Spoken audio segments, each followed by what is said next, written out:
All right, fifth graders, so this is Mr. Combs again, and now we are going to finish up the rest of lesson 6 problem set. So when I'm looking at this, 3, complete the following tasks on the plane below. Okay, so the first thing that I'm going to look at is I'm going to look at my x and my y axis. I'm going to look at the distance between 0 and my first whole number, okay, to determine how many, what values, each one of these lines is increasing by. I'm going to do that by counting the distance or spaces in between 0 and 1, dividing that one whole number by that, and then that will give me an idea of how much that value is increasing each time. So between 0 and 1, I have 1, 2, 3, 4, 5 spaces. Okay, so what I'm going to think about now is 1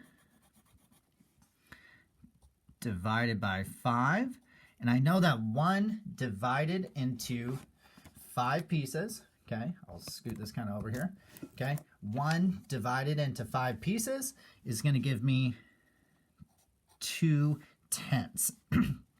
So each one of these lines is going to increase by 2/10. So I have 2/10, 4/10, 6/10, 8/10, 1 whole. Okay, for this one, I am going to label all of these points on my coordinate plane. Okay, I have 1 whole, 1 and 2/10, 1 and 4/10, 1 and 6/10, 1 and 8/10. Then it's going to be 2 wholes. I'm just going to put boxes around those whole numbers. Okay. 2 and 2/10, 2 and 4/10, 2 and 6/10, 2 and 8/10, then to 3. 3 and 2/10, 3 and 4/10, 3 and 6/10, 3 and 8/10, and then to 4. Okay, so now we've labeled that x-axis. I'm going to do the same thing on my y. I'm going to count the number of spaces in between 0 and 1. 1, 2, 3, 4, 5. I know that 1 divided by 5 is going to give me 2/10. That tells me that each one of these lines is going to be increasing by 2/10. So I have 2/10, 4/10, 6/10, 8/10, 1 whole, 1 and 2/10, 1 and 4/10, 1 and 6/10, 1 and 8/10. Okay, then we're going to have 2 wholes,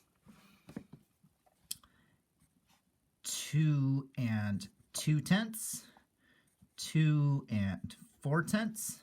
Keep going, 2 and 6/10, 2 and 8/10, 3 wholes. Okay, we're going to keep moving up.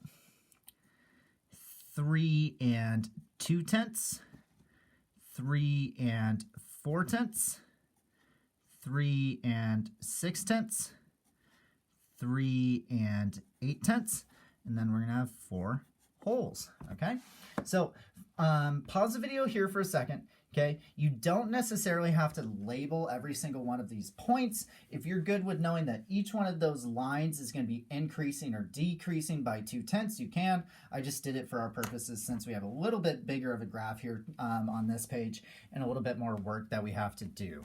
So first thing I'm going to do, I'm going to look at A, construct a line M that is perpendicular to the x-axis and 3.2 units from the y-axis. Okay, so the first thing I know is that if it's perpendicular to the x, okay, my line is going to intersect kind of like a T or a cross with my x-axis. Okay, so the next thing that it says is that we're going to be 3.2 units from the y-axis. So I'm going to start over here on my y.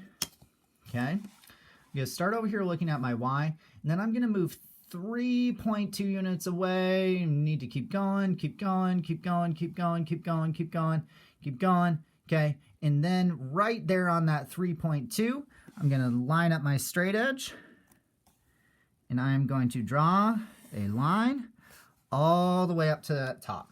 Okay, all right, and we're going to label that as line M, as in manatee. Okay, all right, so we did that. We're going to cross off A, and so now we're going to look at B. Construct a line A that is 0.8 units from the x-axis. So if it's 0.8 units from the x-axis, what that means is we're going up, okay? So I'm going to show you that, and we're going to go up 0.8 units, so 0.2, 0.4, 0.6, and then here I am at 0.8, and so I'm 0.8 units from that x-axis. I'm going to start over here, and I am going to go all the way over, okay? And that is line A, as in aardvark, okay? All right, we're going to cross that guy out, okay? We're looking at C now. Construct a line T that is parallel to line M and halfway between line M and the y-axis. So this is where it's going to get kind of difficult. So I know that parallel is going to run like railroad tracks. So I know that it's going to be a vertical line. Okay, it's going to be going up and down. It's going to be parallel to line M. Okay, so I know that line M was 3.2 units from the x-axis. And now I need to construct a line that is halfway between M, or 3.2 units from the y-axis, excuse me. And now I need to construct a line that is halfway between line M and the y-axis.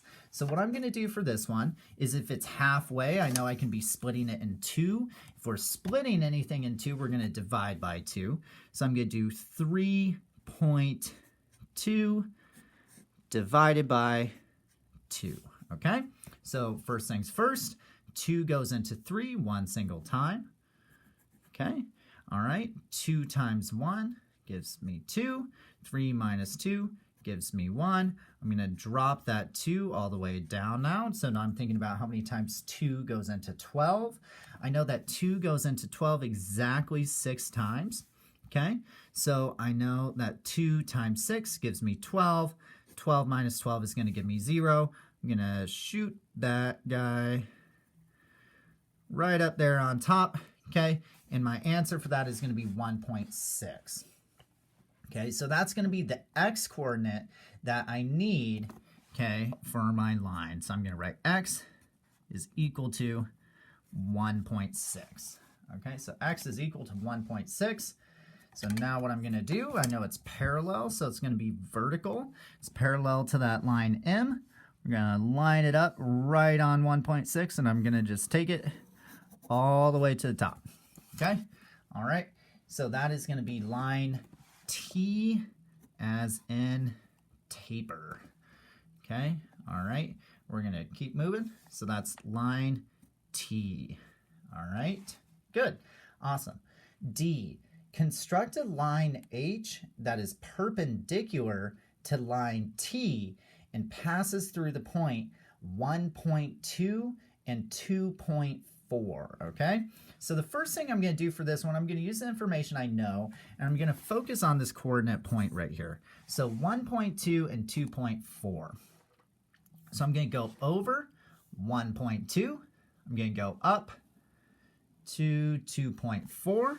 And the first thing I'm going to do is just simply label that point, okay?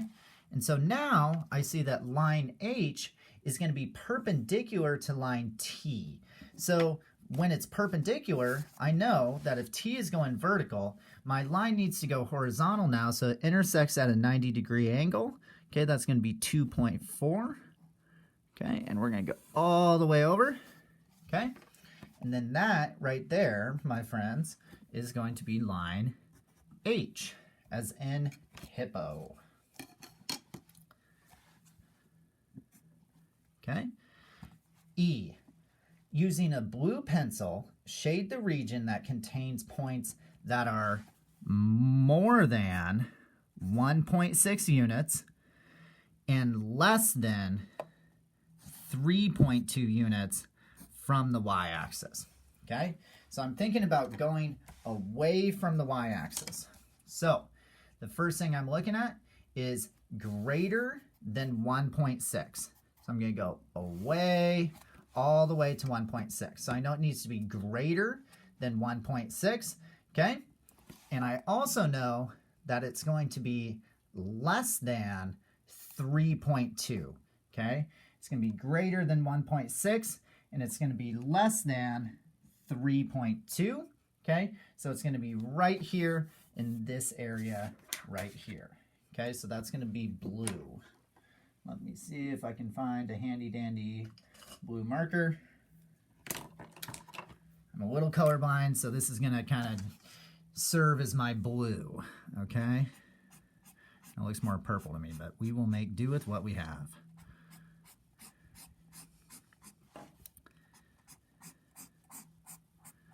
Okay, all right, so I shaded that section in. Okay, I'm just going to kind of put a little box right here so I know what color I'm talking about right there. Okay, and you can do the same on your paper if you like.